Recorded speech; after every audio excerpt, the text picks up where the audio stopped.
Hey, this is John Malkin with the rock band, The Simple Radicals. So we have this really cool show called Music and a Brew, where we talk about two of our favorite things in life, music and brew. Each show, we talk to some of the best musicians and music industry folks and discover some of the best craft beers and breweries across America. We'll also learn about their craft, what makes their beer so special. Let's face it, there's absolutely nothing better than chatting music over a nice cold brew. And sometimes you learn some things that may never have been revealed before. On today's episode of Music and a Brew, John interviews rock legend Marc Farner, founding member and vocalist of Grand Funk Railroad, who has written and performed some of rock's most iconic hits, including American Band, I'm Your Captain, and Some Kind of Wonderful.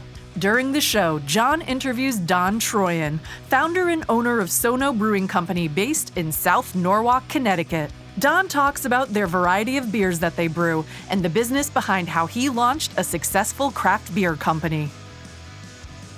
Welcome to another Music and a Brew. I'm John Malkin with the band, The Simple Radicals. Don Troyen, SONO Brewing Company, welcome to the set. Thanks for having me. Welcome to the show. Great to be here. This is a cool show because we got a true rock and roll legend on the show, Marc Farner from Grand Funk Railroad. I heard that. You've heard that band. That's awesome. Who hasn't? Who has not heard about Grand Funk? Right, awesome. Yes, fantastic. Thanks for coming, man. Thanks for having me. Appreciate it. I hope our beer can become as popular as that band. Wouldn't that be great? That would be awesome. Yeah. And last that long, too. Yeah, right, exactly. And he is a cool mofo, too. Yeah, I know. I've met him, but yeah. I'd love to. Wait till you see the show. Cool. So how did you get started with the SONO Brewing Company?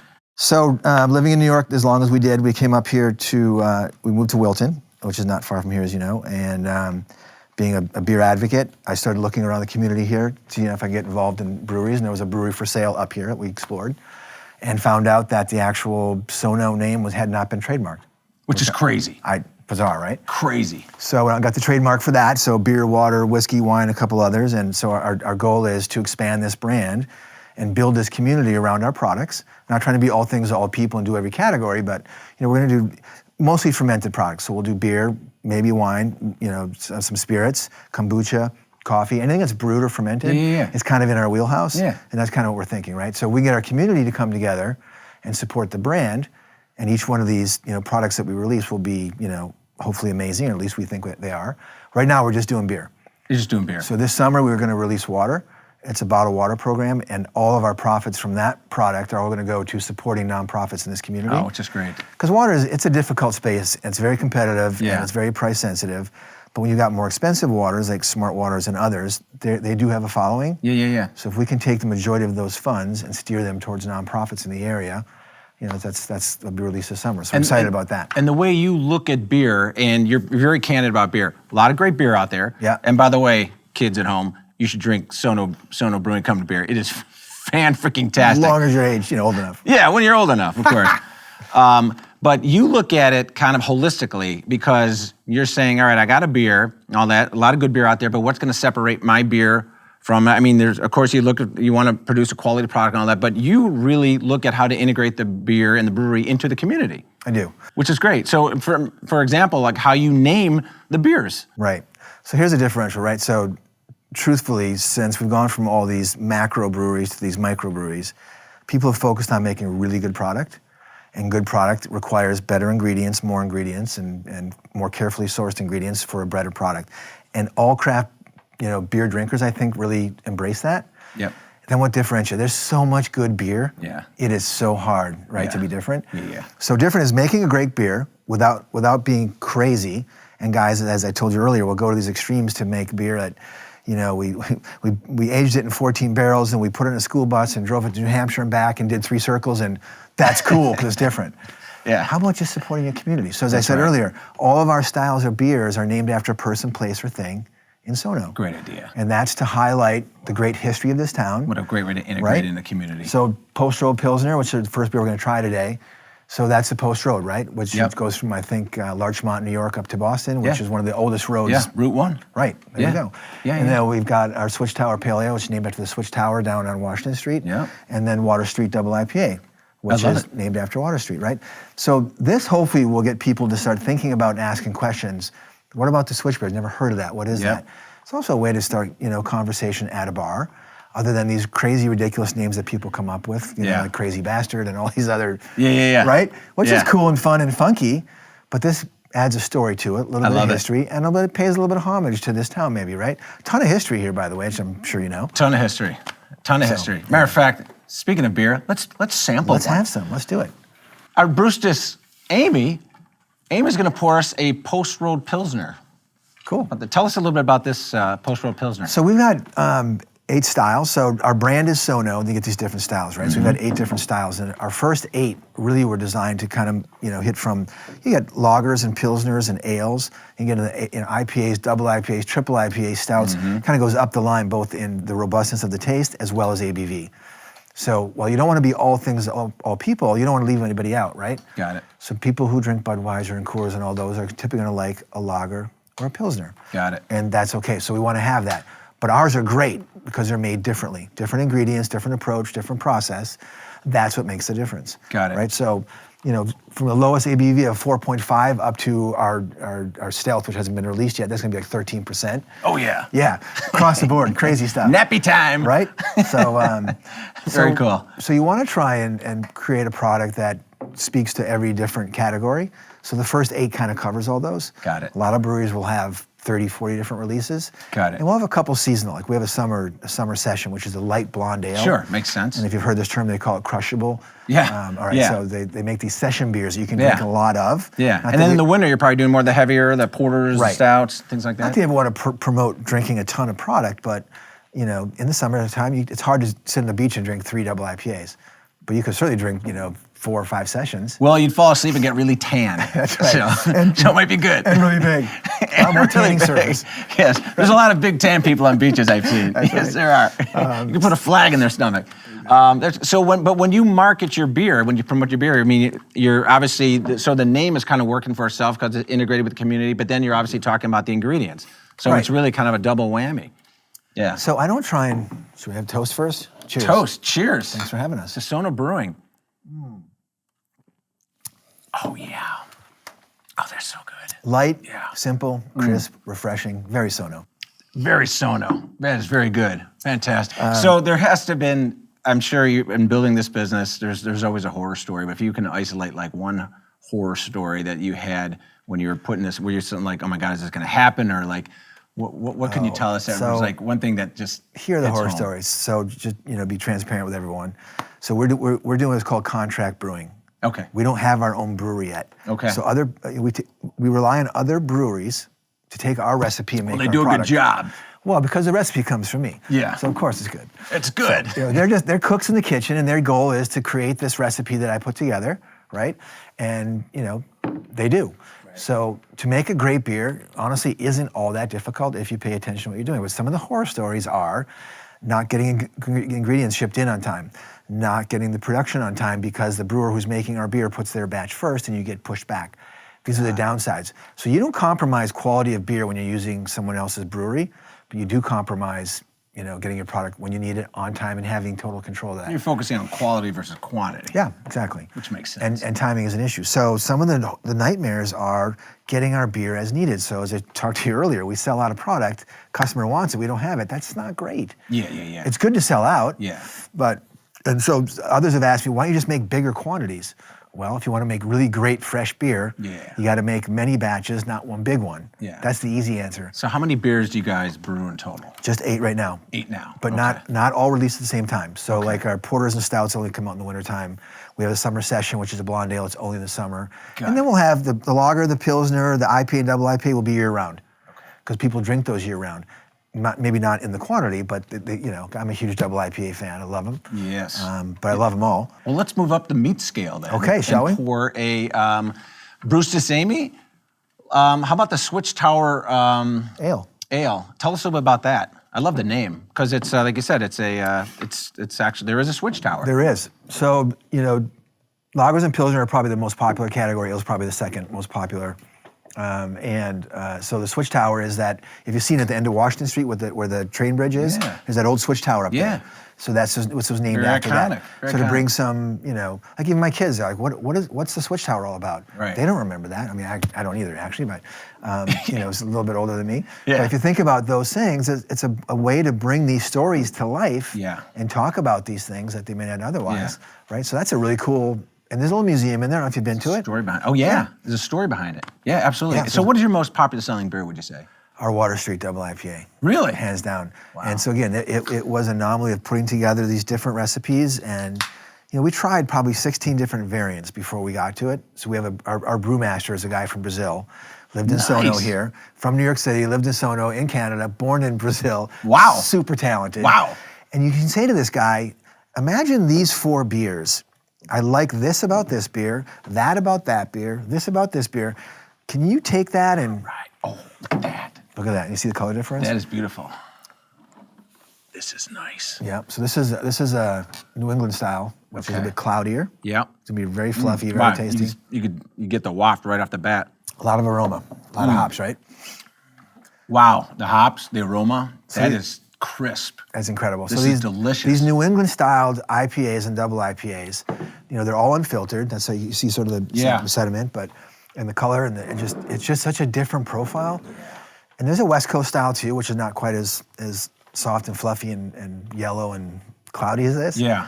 But again, these different variants, and there's more coming out. People are creating all these different, really cool, exciting, different styles of beer, kinds of beer, tastes of beer. Yeah. Right. And you could tell the quality. I mean, just the difference between the two beers, but you could tell a really good craft beer has just really good quality taste. You can taste it, right? It all works. You taste it right away. You could smell it right away. You can see it right away. This is quality. That's why I try and use those analogies of the hamburger to the steak, or imagine using latex paint against, oil paint. An artist can really be an artist and really expand and explore when they know there's an appetite. People will pay for these beers.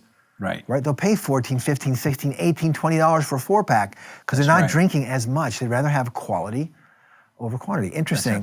That revenue in the beer space in North America, the revenue's actually gone up, but the amount of consumed liquid's gone down. Huh. We're drinking less liquid. We're drinking more. But pay more for quality. For quality. I don't need to drink as much. Well, at this percentage, you don't need to, right? That's right. With double IPAs, 7 or 8, there's plenty. Right. And this is an ale, and this is really tasty, right? This is really a delicious beer. Fantastic. Well, thanks. Let's pour the last one, the Water Street double IPA. So I'll just hand over my car keys now. Good idea. And I'll just walk home. This is why Uber exists. Do you know that? Just come out with an Uber beer, I'm telling you. I think we should just call it Boober, Uber for beer drinkers. It's Bieber. Bieber Boober, yes, there you go. Bieber Boober. So tell us a little bit about this. So this was a bit of an accident in that we were trying to create this great double IPA. And, of course, every guy who creates a beer, they're an artist. They think the next best thing since sliced bread, right? Right. It's really hard. And this one was a little bit of luck because it was everything I thought it would be and then more. It just, it sells out every time we make it. This is your #1 seller. It's gone. Oh, yeah. Ooh, look at the richness of this beer. Do you see the difference? So this is also New England style. Yeah. But you can see this will be really fluffy, just really soft in the palate. You'll take a lot of citrus, which is a citra hop, so you'll taste tangerine, orange, and grapefruit probably. But it'll be crisp and clear, but still mouthy. I mean, it's got texture to it. Ooh, I can Back to smell that porterhouse. Cheers. Cheers. Salud. Oh, wow. That's just so good. I know, right? Oh, man. You guys brew some good stuff. It's hard to go the other way back, man. No, this is porterhouse. Right, that's a porterhouse, that's right. Not to say these aren't hamburgers, but this is porterhouse. That's the tomahawk cut right there, baby. Yeah, no, so this is fantastic. It's fantastic. All right, so Don, tell us about the Bottled Water Project. Okay, so you may or may not know that water is a huge component of beer. Yes. Beer is 90% water, right? And water is the most consumed product on the planet. So, and from a business standpoint, it's a very, very competitive, crowded space. Some waters, higher end waters like Smart Water and Fuji and others can charge a premium. So to get great water is not that difficult. There's plenty of it around here in the Northeast. So we are doing a bottled water project that's called SONO H2O, where all the profits will go towards multiple nonprofits in our community, right? So when we go to see a retailer, whether it be a Stu Leonard's or a CVS or whoever, or even a small deli, and ask them to carry this product that they buy for $12 a case and sell for $3 a bottle, but $6 of that case is going to nonprofits, that's going to be a really great way to jump into the fabric of this community, and all the profits will go to that. Now, we don't know who or where or when yet, but if we have a bundle of money at the end of the year, everyone who takes a sip of water, they know they're helping someone in need in this town. I don't know if it's a drug addiction, a food problem, homeless, who cares, right?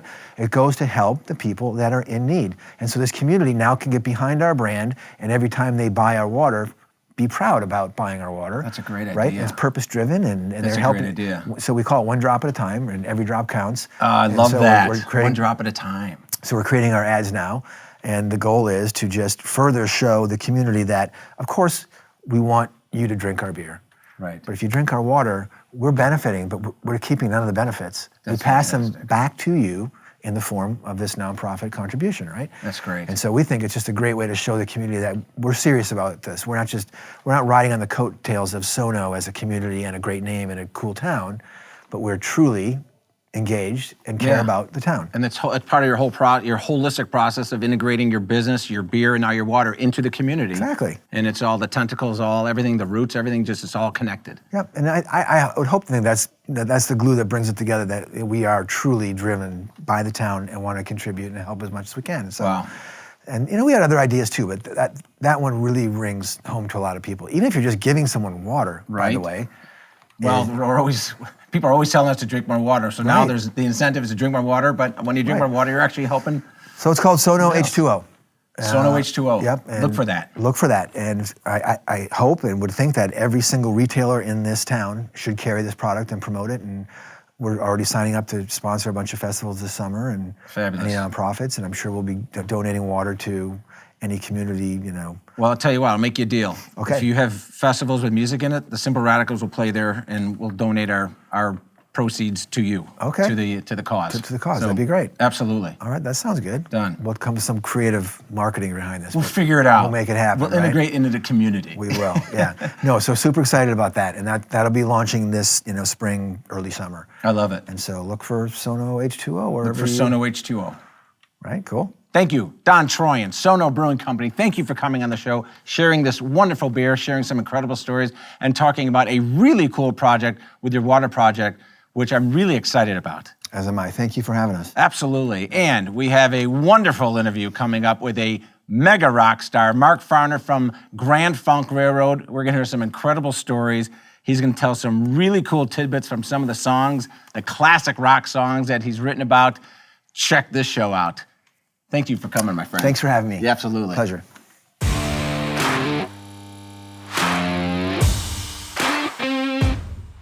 John Malkin. Marc Farner. I feel like I've known you for years, my friend. Well, good. That's a dang good answer. I like that. As opposed That's to a way to shut it off. As opposed to who is this guy? Welcome to Music and a Brew. It's great to have you, man. I like it. What a pleasure, man. Thank you so much for coming on the show. I am just a huge fan, and growing up listening to your music, and there's so much to talk about. So I hope you have like a week. No, I'm kidding. We'll keep this short and sweet because I know you got a lot of things to do. But aside from being the founding member, lead guitarist, lead singer of Grand Funk Railroad, you have an amazing catalog. I mean, the songs that you have performed and written, of course, your classic, I'm Your Captain, Closer to Home, and what you've done with Some Kind of Wonderful and Bad Time and Foot Stompin' Music, Locomotion, which, all those tremendous songs, Some Kind of Wonderful, Mean Mistreater, we're an American band, of course. You've sold 30 million records worldwide, including you have 16 gold and platinum albums, 14 top 40 hits, 5 top 10 hits, 2 number 1 hits. You're a solo artist now, and we're going to talk a lot about that with your Marc Farner's American Band and this incredible song, which I saw the video and listened to, called Never and Always. And you are a Midwestern boy on your own, as Bob Seger said in that wonderful song, Hollywood Nights, from the great state of Michigan. I'm from Chicago, so we have roots. We got Midwestern roots. Yeah, we do. Yeah. Yeah, man. So Midwest boy.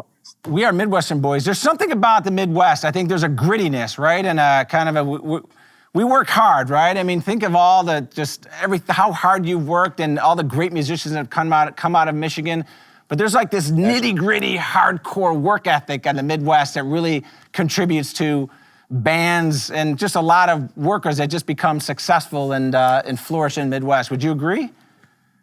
Yeah, absolutely. And we got family, brother. We got family. That's and right. This is what people like about the Midwest, because we stayed close to our roots of our families. Yes. A lot of us did. And that's why there's a stability. You're there's right. a stability in the moral sense of being family. You're absolutely right. When the whole world is like turning upside down and they're trying to shake that shit out, we got to hang on tighter. You're absolutely right. You're right, because people who were born in the Midwest, in Chicago and Detroit, and they stay. The roots are really deep, and like you said, they build family and they build foundation, and there's just this hardcore work ethic about being in the Midwest. So I love it. Hey, John, we're nice people, dude. We are nice people. We are nice, and at the end of the day, for God's sakes, we're nice people. Damn right. So I would be remiss because we got to start talking about Grand Funk Railroad. And I just, the Shea, and I know you've talked about this a ton, but it's such a great story to talk about the Shea Stadium concert that you sold out faster than this band. There are 4 guys from England. Oh, the Beatles. The Beatles, yeah. I remember that. John, and there's some other guys, Paul, whatever, and all that. Yeah. You sold out 55,000 seats in 72 hours. And I remember seeing a video of the upper deck literally swaying up and down like it looked like it was going to collapse. Did you see that when you were on stage? I saw it when we were flying over the stadium, John. Oh. Humble Pie was rocking. They were set up at second base. That's where the stage was. And yes, I saw the same thing you did. And we didn't know if it was going to collapse. Right. The fire marshal didn't know if it was going to collapse. Right. They were doing it in rhythm. It had never happened like that. Yes. And it was in rhythm with the song, too, which is even better. They had rhythm. Yeah. But that wasn't so. Would have fell down in time.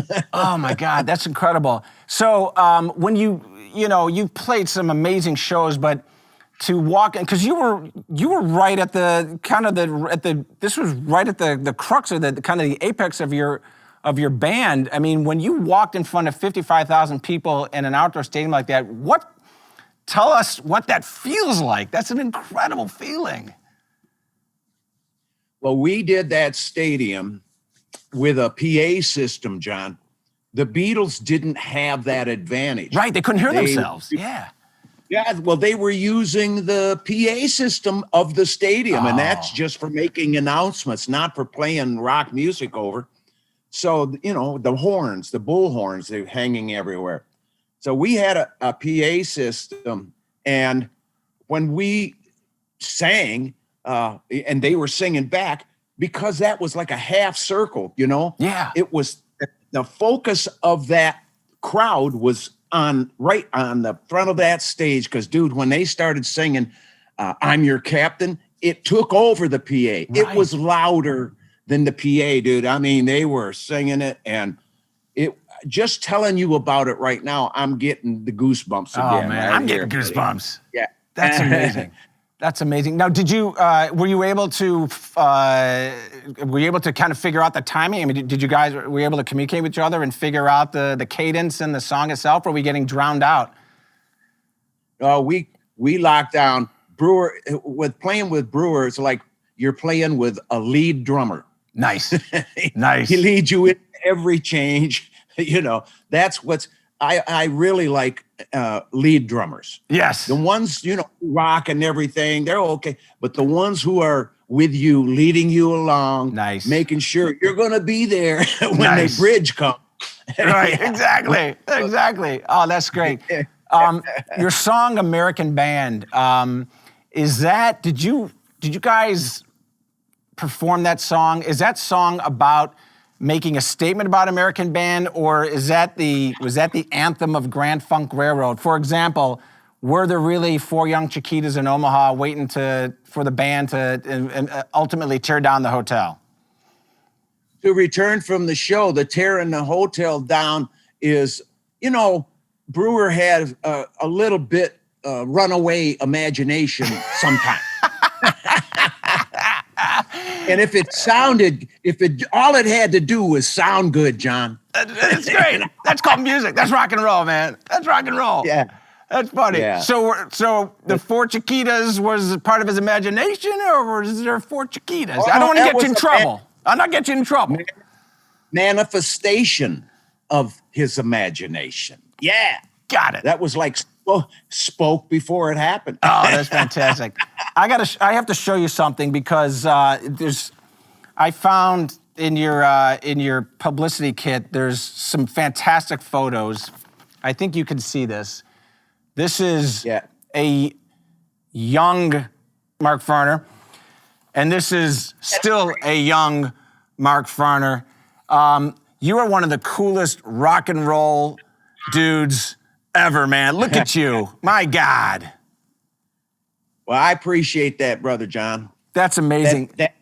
That young kid with the armband on there was 20 years old when we had our first million-selling album. My mother had to sign the contract, dude. I wasn't old enough. Oh my God. When you see this picture, what do you see? What's going through your head? I mean, you're taking it all in. It's such a fantastic photo. But what does Marc Farner see when you see this picture when you're 20 years old?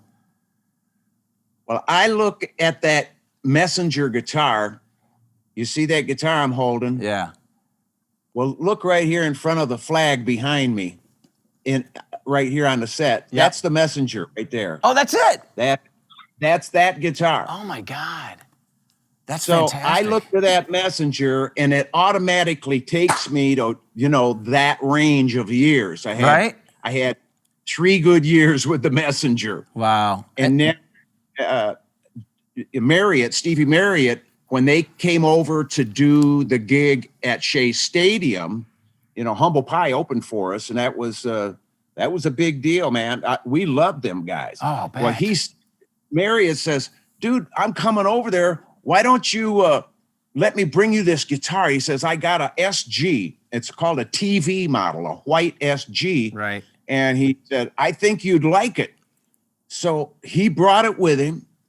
I bought this Gibson SG TV model from Brother Marriott for $200. Oh my gosh. And I cut the album E Pluribus Funk, the round silver Grand Funk album. Yeah.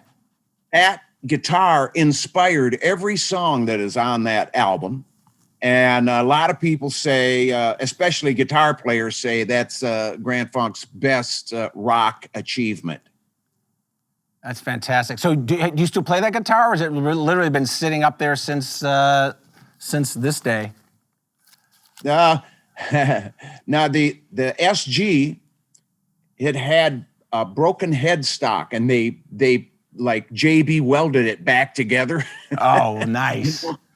Epoxy. Nice. But it wasn't lined up exactly right. So anyways, I ended up giving that to my brother, Ricky, who's a guitar player. He's been playing since he was 9 years old. He's a monster. And I've given him a lot of different guitars over the years, and, just hand them down to the younger kids the family. That's fantastic. Just like my dirt bike, man. I love it. Dirt bike. I love it. That's fantastic. Now, I want to move into your iconic song, I'm Your Captain, Closer to Home, which to this day is one of my all-time favorite songs. Talk to me about to me, I look at that song like it's kind of like a rock opera.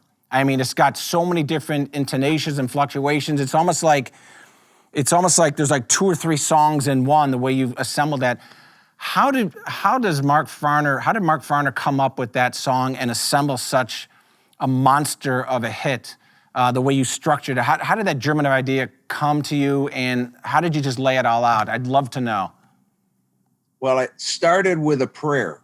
I say my prayers every night. I pray all the time, dude. Whenever I feel like talking to God, I just do. Nice. And I got done with my "Now I lay me down to sleep" prayer, and I put a little PS on the end of it. And I said, God, would you please give me a song that would reach and touch the hearts of those you want to get to? And I got up in the middle of the night, and I keep a legal pad next to my bed just for this purpose. I have the best songs I ever had come to me. I was too lazy to get my ass out of bed, and I lost them. So I started parking that legal pad there, and then I wouldn't wake up my partner. I'm just writing. Right. So I write this, and I'm halfway between heaven and earth in my conscious sense. And the words are coming. Here they come. Everybody listen to me. Here it comes. And I'm writing it down. I'm not going back over. I don't want to screw up this flow with, going back and reading it over. So I'm just writing as it's coming down. It's kind of crazy to me as I'm writing it. It just didn't make sense, but I wasn't in the mood to have anything make sense anyways. Right. I was like, man, I'm telling you, when you're in that zone halfway between heaven and earth, and you're getting fed, you're inspired, and that talent that you have is being fed. It's being pumped up. So, anyways, I go back to sleep.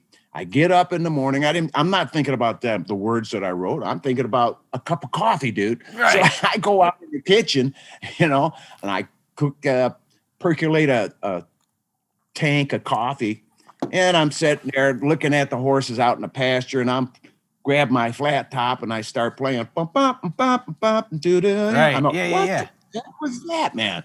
And I hit this inversion of the C chord that I play in the song. Yeah. And the first time that I had played that particular inversion, and it had a chime to it that just captured my attention. So I'm looking at my hands going, wow, I can't forget this shit right here, man. This is cool, man. This is it.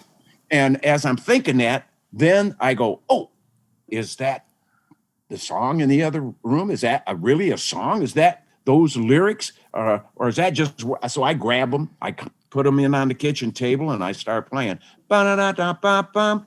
Everybody, listen to me. And it goes on. And I took that song to practice that day, Brother John, and both Don and Mel said, Farner, that song's a hit. Oh. They were right.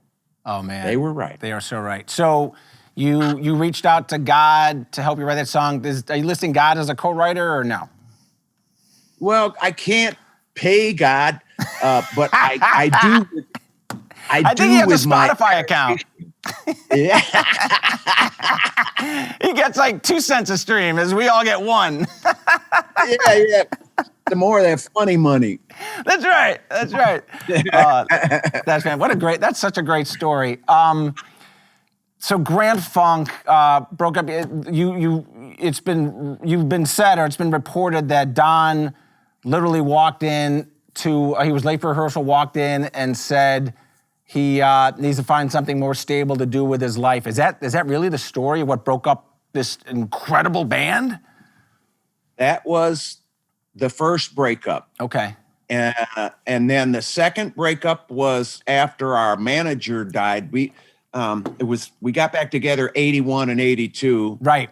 And Mel was the one who contacted everybody, or Don and myself.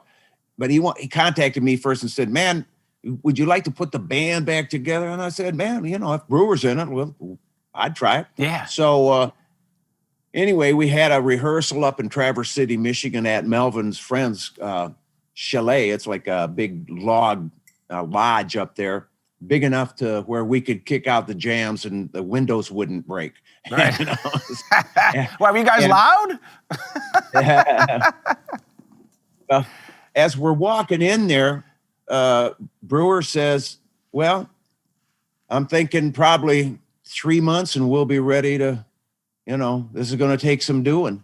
We sat down and we played that day, Brother John. And when we were done with rehearsal that day, on the way out the door, Brewer looked back at me and he says, we could do it right now. Right.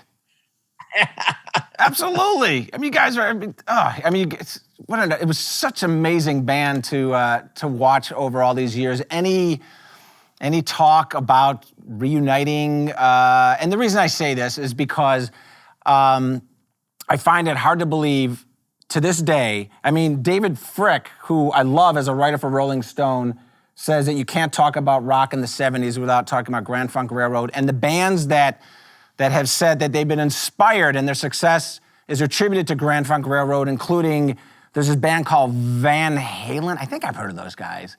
Bon Jovi, the White Stripes, great Michigan band, Queens of the Stone Age, Buck Cherry, another great Michigan band. How is it that Grand Funk Railroad is not in the freaking Rock and Roll Hall of Fame? How is that possible? We don't have that brown ring around our lips. I love it. Is that what it takes? I mean, seriously, do you really have to do that? It's a political thing, brother. It's kind of like it's kind of like the country's turning into this. You know, it's all politics. There's no more. You get it for the merit that you deserve because you earned it. There's none of that because the people got took out of the mix in 1996 when the deregulation of the FCC occurred. Yep. And prior to that, you could own 7 AM, 7 FM, 7 television stations, and it was called the 777 rule. It was put in place to prevent monopoly. Right. And it got yanked under Clinton in 96. And since that day, brother, our voices, they are no longer heard. They're no longer considered in the music that program director who's sitting over in New York City programming for 4,800 terrestrial stations. Right. He don't know shit about what these people over here like. So it's really changed our community. But we are still community. It hasn't changed our hearts and our desire towards what we want out of this life. You know, although that is the aim of it, I believe they're trying to, keep us off track. The people of this country are great people.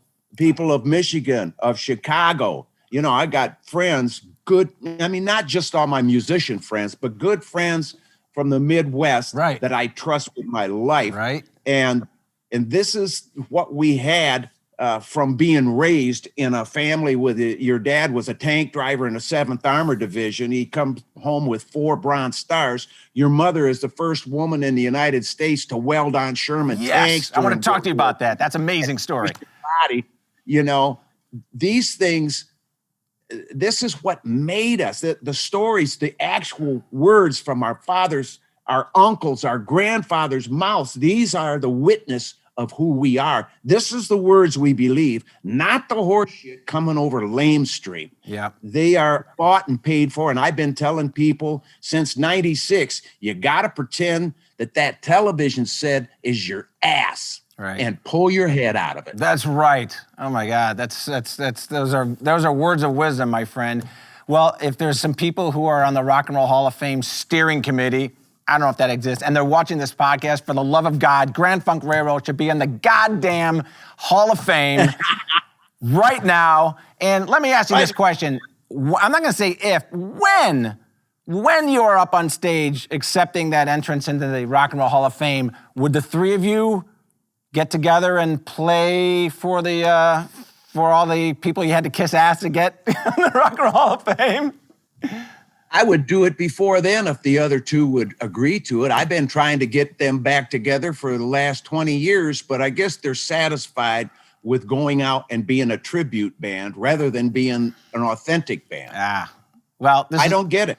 That's just maybe you can speculate, but it's just wrong, dude. It is wrong. It's well, just wrong. If Mel and Donna are watching, this is a plea to you guys, for God's sakes. You were talking to one of the nicest guys in rock and roll and one of the most amazing musicians. You guys were incredible. Please get back together again and entertain us. There's so many generations that need to hear Grand Funk live, the three of you together. So I hope it happens. Amen, Brother John. I Me hope too. it happens. Well, let's talk about your absolutely amazing solo career. And I was blown away. I mean, I shouldn't say that because I wasn't surprised, but still just blown away by this song, Never and Always. Not only it gave me goosebumps, I had to watch it 3 times because the video you shot looked like it was like a Spielberg movie. It was incredibly shot. So an incredible video, but what a beautiful song. And your voice, my friend, seriously, I mean, you sound as good, if not better, than when you sounded when you were cranking out back at Shea Stadium in all those years. You sound amazing. Thank you, brother. I appreciate it. I practice when I'm in the barn. I sing out. When I'm out in the woods picking morel mushrooms, I'm singing Amazing Grace. Love it. Thanking God for the bounty of the land. I'm always singing. And I take Wobenzyme to keep the inflammation down, which is a singer's worst enemy. Right. I can tell you that a lot of professionals are getting turned on to it. It is the size of an aspirin. Okay. It's enteric coated, so it doesn't activate until it gets down into your large intestines. Okay. So, and people have taken it for rheumatoid arthritis, but the deal is, when disease hits your body, it's inflammation city. I don't care what it is. There is inflammation, and we need to deal with the inflammation. Well, my vocal cords, when I overuse them, when I over push them, they get inflamed. I mean, and if I didn't have that anti-inflammatory effect, it would be a lot harder to recover. So I stay on it, dude.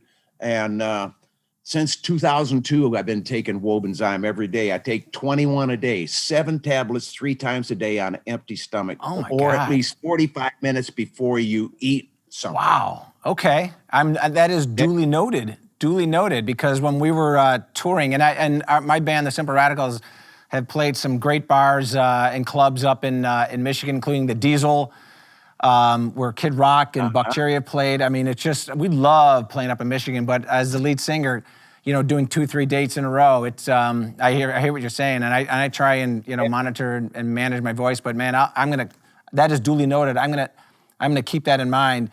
I want to talk to you a little bit about the song you wrote. What does that song mean to you? Because the video itself, I mean, for those who have not seen this video, what's the best way for people to go? It's on YouTube. What's the best way for people to find this song and get this song? Well, markfarner.com. Okay. You can download the other video free. The Rock and Roll Soul video is available right now for a free download on markfarner.com. But you can order the DVD, Marc Farner's American Band from Chile with Love, right there on my site as well. Yes. Fantastic. And that's the best way to get it. Fantastic. So tell me about that song. Go ahead. I'm sorry. I said to possess it, to hold it in your hand. Yes, absolutely. Tell me about that song. Very spiritual. Tell me about it. Well, I was out in the mothership, which is Steve Vai's studio out in LA. Right. And the record company that I was working with had leased the entire thing, including the living quarters and all levels of the studio. So it was just kind of a relaxed kind of a feel, getting ready we're going to do some recording. And I'm scheduled to do 4 songs with Tom Fletcher, the producer, and the record company. So I'm sitting over and I asked Tom if he could turn up the monitors so that I could see, what the tone was, because I'm a little bit hard of hearing from all that damn loud music, dude. What? What are you talking about? You know what I'm talking about, Malkin. So he turns it up, and I just started playing that little ditty that I play on the beginning of the intro, and it was, I said, oh man, could you give it a little like 3.5K over there? And he's like, oh yeah, man, we could do that for you. And then, it started, and he said, "What the hell is that, Farner? That's haunting. That's a haunting guitar part." Right. And I said, "Well, I call it Never and Always. It started. I've got, lyrics and a chorus, but I don't have that last verse." And John Spicer, the country John, the country rock John, was in there in the studio. In fact, he's the one that played bass on Never and Always. Oh, wow. Okay. And him and I collaborated, and we finished that song right there in the studio. It was just the feel, once we started playing, and this drummer, he was just so on it. This Italian boy was just, oh, wow. He just felt it, and there's a vastness when you hear the drums, especially Yes. at the end. You Yes. can hear the room. Yes. And I love that part, man. It's Yeah. like, oh yeah, there, I'm there. It's an amazing song. The lyrics, I want to ask you about the lyrics, because you're a very spiritual man. And in your lyrics, there's the choruses, you have two choruses. You say, "Where is the love, honey, that was seen from up above?" And then another time you go, "Where was the love that was supposed to be sent from up above?" And the way those lyrics are with the video, are you saying that you're reaching out, that because if you see for everyone who needs to see this video, it's an incredible how these people are going through some tough times, and then there's this payoff at the end, which is so beautiful and touching. But is that are you saying that you were looking for that help from above, from God, that didn't come, or that was expected, it didn't arrive? What are you saying in those lyrics? Because they're really interesting. Well, the meaning is felt in the question, because Right. that the love represented, the love that you understood and defined and held, and that is the love that we are satisfied by, the love that all the love songs are talking about, Right. So to get to that part of yourself and to allow yourself to be vulnerable, this is what the song is kind of bringing out. Got it. It really is. It's beautiful. And I don't define my lyrics, but I can help people understand where I'm coming from, I love it. especially in view of talking to a brother at WNEW New York City, Yeah. telling me that they got 100 people to write their definition of what the song "Bridge Over Troubled Water" meant. Right. What did it mean? Right. And you got 100 diversely different Right. definitions. So, and that there was no video to it. Right. There's no video. That's right. No video to "I'm Your Captain," Closer to Home. Right. So for those veterans, especially, and for anybody that was relating to that song in a spiritual sense, it is each one of us was ministered to by the love that put us on this planet. Oh, I love it.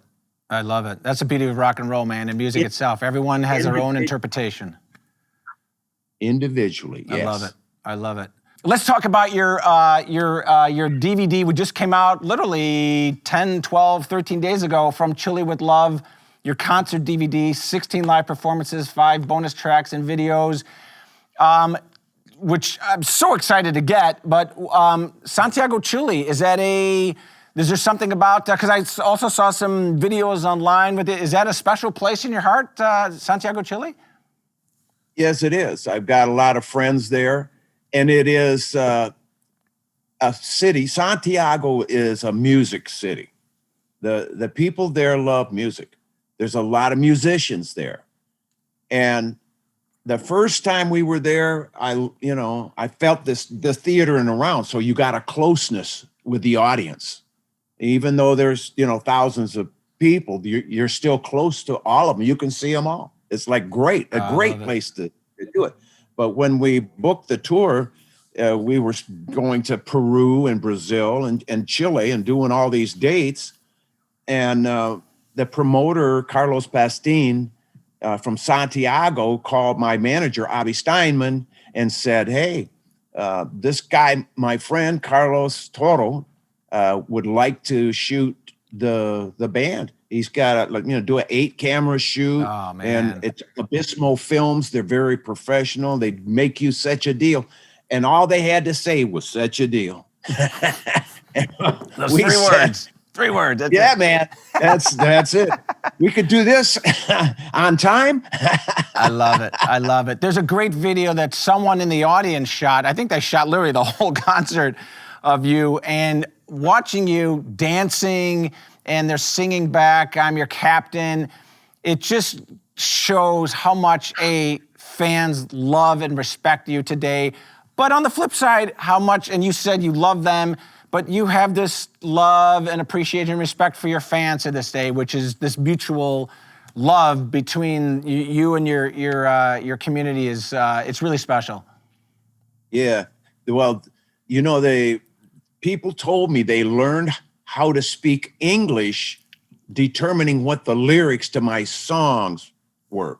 I mean, the music had crossed over and the music touched their hearts, right? That it got to, because I hear music that's beautiful. I'm going, oh man, I want to go over there for a while. Right. It's just the music, the instruments. Yeah. So that is a plus for especially all of us musicians, because if we don't speak the language, we don't have to. Our guitar does. That's right. Our guitar will speak that language, Yes. man. I'm telling you. Yeah. And that will inspire all these other rock groups. And I played a couple of years ago at the the Ice Palace, in St. Petersburg, Russia. Oh, wow. With a Russian band. A Russian band was backing me.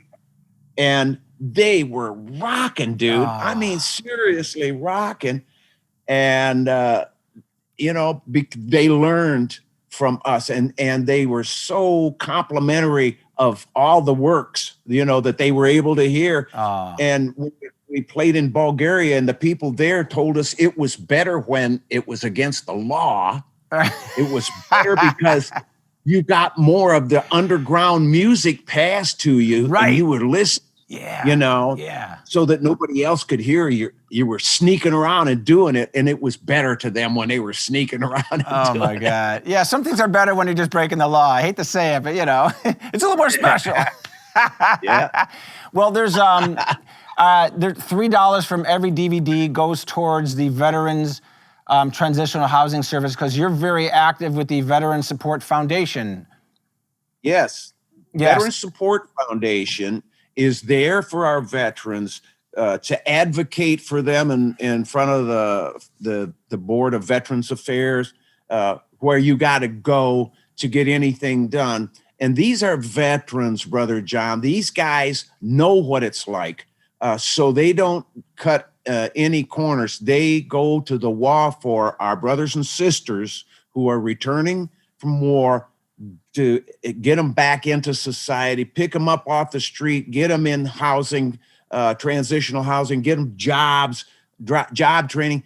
And it's such a needed, service, because I'm not totally down on our government, but that part of it is total bullshit. Yep. These people risk their safety to protect ours. Yep. And we can't take care of them. No, you're right. These kids coming home with no arms or no legs or quadriplegic. It's amazing that the families can even stay together without getting some kind of attention. Yeah. And you don't see it on lamestream news. A mainstream ain't going to show you that stuff. No. You got to hear it from your friends. But I'm telling you, there's a lot of hurting families in the United States. There is. And, and you, our music and you, and I'm sorry. And the veterans, like your dad, if I read correctly, is he was a World War II veteran and 4-time Bronze Star recipient? That's right. That's 4 amazing. major battles. That's incredible. Yeah. And then your mom, who is of Cherokee heritage, so you're of Cherokee heritage. You mentioned this earlier. She was the first woman welder in the U.S. to weld a tank during World War II, which is that's a podcast in itself. I mean, that story is amazing. how do they even know that? That's incredible. I mean, that's like Rosie the Riveter. She was like, literally, she should be a poster woman. Yeah, absolutely. That's insane. And a beautiful woman. Oh man, And that's a great story. The Flint Journal had the picture, and she had the beautiful smile on her face, and her striker in her right hand, and her helmet tipped back, and her left fist clenched. It was like, yeah, that's my mom. That's fantastic. Oh man, that's great. Well, the band, my band, the Simple Radicals, we're out of Chicago. We wanted to support the Veteran Support Foundation, so we're contributing $250 to this very needed foundation. And those who are watching this podcast, and there will be thousands and thousands, please support this incredible cause. And we are more than happy to support this cause. And I know the folks here at Factory Underground Studios, where we're shooting this in this wonderful set with Amy, our wonderful hostess here, they're also contributing some money. So anything we can do to help. Thank you, sweetheart. We appreciate you. God bless you. Well, I want to end the show with you. This is such an honor. We have this little section we call Quick Hops, playing off the beer thing, where I'm going to throw you questions, and you don't have a lot of time to think about it. It's kind of like the first answer. There's nothing salacious and all that, but it's kind of crazy questions. First thing that comes to your mind, you let me know what you think. All right? Let's go. All right, here we go. Who is your favorite band or musician of all time? Band would be Cream, the first album, Nice. Fresh Cream. Yep. Musician, Jimi Hendrix. Very cool. Your least favorite genre of music?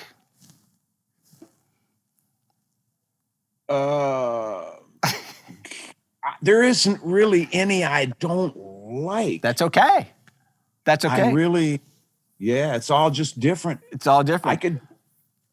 What I song? could learn, even, What song do you wish you had written? Of all the songs, what song you wish say like, God, I wish I wrote that one? Louie Louie. Dude. Yes. It was number one Yeah. 3 years in a row. Yes. 3 years in a row. Yes. You're right. The same song. They didn't even change anything. That's right. I wonder if those guys had trouble remembering the lyrics. All right. What band, dead or alive, do you wish you have toured with throughout your career? The Winter Brothers when they were together. Oh, okay. Very cool. Very cool. What's the Go ahead. Johnny and Edgar. Johnny Edgar. Oh, yeah. Love them. What's the strangest gift you ever received from a fan? Strangest? Weirdest, funkiest, where you got it and went, huh? Well, I got a lot of gifts, dude. I'll bet. They all got a place in my heart. Anything stand out where you're like, yeah, I'll put this one in the closet? No, but I've got a lot of handmade knives that people made for me. All right. Great gifts. I'm a hunter, Yeah. I've used them Yeah. to skin my deer, skin my animals. Yeah. Have you ever gone hunting with another famous Michigander, Ted Nugent? We hunted on the same hunts, but we weren't there at the same time. Okay. He was on the road or I was on the road, and we kept doing it. It was the Iowa, the governor's hunt. Oh, and got it. I go out there with and John Anderson, the country John, his band would back me up, and I'd just sit up there and do some locomotion and some kind of wonderful, play the hits. I love it. Great. I love it. Yeah. All right, if you weren't a musician, what would you have done with your life? I'd have been a football star. Yeah, I love it. Not just a football player, but a football star. Yeah. That's a Midwestern boy on his own, man. That's how Midwesterners talk. We're not just playing football, man. We're going to own it. Well, if you want to play for the Chicago Bears, they could probably still use you. So it's all good. All right. So I know you sing around the farm and all that, but do you sing in the shower? If you sing in the shower, what songs do you normally sing? How come my bulldog don't bark, baby? When Big Jim comes around. How come my bulldog don't bow out, baby? When Big Jim comes around. Everybody knows I got the meanest bulldog in town. Nice. And you combine it with the reverb in the shower, man. I'm sure it sounds awesome. Sounds great now. That's fantastic. Yeah. All right, one more question for you. If you can invite anyone over to dinner to your house, dead or alive, it could be music, anything, who would it be? President John F. Kennedy. Nice. Lot to talk about. That's a great answer. Yeah. Well, my friend, Brother Marc, for people who want to get in touch with you, God, it was so amazing chatting you and meeting you, and I hope we get to meet in person when this apocalypse settles down. When you're playing out again, I'm gonna haunt your people. I don't have people yet, but when I get people, I'll have my people call your people. And I'm going to come see you, and I want to. Hopefully, you'll give me a backstage pass. I'd love to come shake your hands as opposed to doing an elbow thing and all that. The best way for people to get in touch with this amazing man, you have to check out his Never and Always music video on YouTube right now. It's insane. Your website is www.markfarner.com. Facebook is Marc Farner American Band. They can find you and follow you on Facebook. Your Twitter, you're at Real Marc Farner. Your YouTube, of course, is Marc Farner. And for those who want to follow Marc on Instagram, Marc Farner's _ American Band. I think I got that all right. Yes, sir. Thank you. Appreciate it, Brother John. This was a pleasure. What a pleasure meeting you. And thank you so much. Cannot thank you enough for spending time with me today. I'll give you my report, Brother John. I look forward to it. Yeah, you're going to get a full report. I look forward to it, my friend. Music and a Brew. Marc Farner, Grand Funk Railroad, solo artist. What a pleasure meeting you. Thank you, Brother John Malkin. I appreciate it. And the Music and a Brew, man, it fits. It does fit, right? It goes together. As we say to all our fans, stay safe, stay healthy, stay radical. That's right. Marc. Amen. Love you, brother. Look forward to meeting you, and best of luck to you. Thanks for having me. For all the watchers and listeners, get yourself off the hook by relieving yourself from the debt others are trying to hold you in. It's your job to not let it. Amen. Amen. Brother Marc. Amen. I love you, brother. Love you, buddy. See you, man. Till we meet again. You know it. Talk soon.